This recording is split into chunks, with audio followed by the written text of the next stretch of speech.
Shalom Aleichem, everyone. Hope everyone had a wonderful, wonderful week.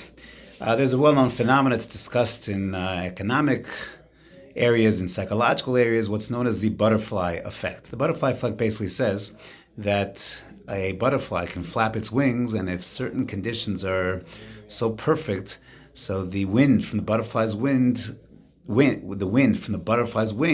can ultimately cause some kind of great typhoon or storm. Again, things have to work out perfectly right. But the message, the idea is that sometimes very small things.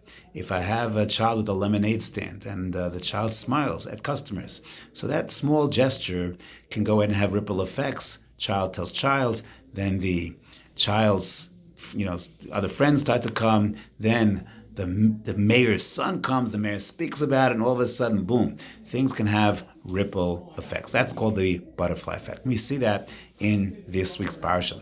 The parsha opens up, Eishes Yifas Toar, a man is attracted to a woman in warfare.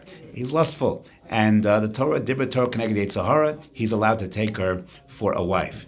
And then Chazal tell us, Rashi brings, that the next parsha in the Chumash is a man has two wives, Achat Ahuva and Achat Snua, and he hates one of the wives.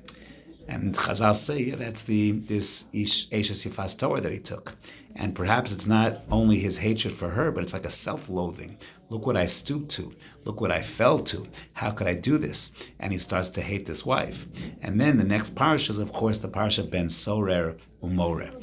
One thing leads to a next. Torah says that we sanction this din of Eishes Yifas Toar, but we don't like it. We don't like it, and that produces this marriage, which produces Nishas Nu'ah, which ultimately yields a child that is a Ben Sorer Umoreh. You see this in the opposite way as well. Chazal tell us on the mitzvah in this week's parsha of Gedilim Ta'aslachot to have tzitzis, and we use a string of tcheles, because tcheles draws our eyes to the yam.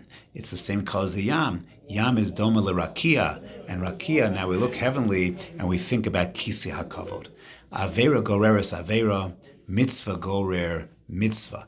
And the notion of small gestures, small things over and over can then have and yield dramatic effects. That's this message of Chazal trying to teach us. We go from Eishes Yifas Toar, Nishas Nu'ah Ben Sorer Umoreh, the butterfly effect. And as we order our lives, in Elul especially, and we think about what seemingly the small choices that we make, but those small choices can have rippling effects and it can have great impact for the rest of our lives. Have a wonderful Shabbos Kodesh.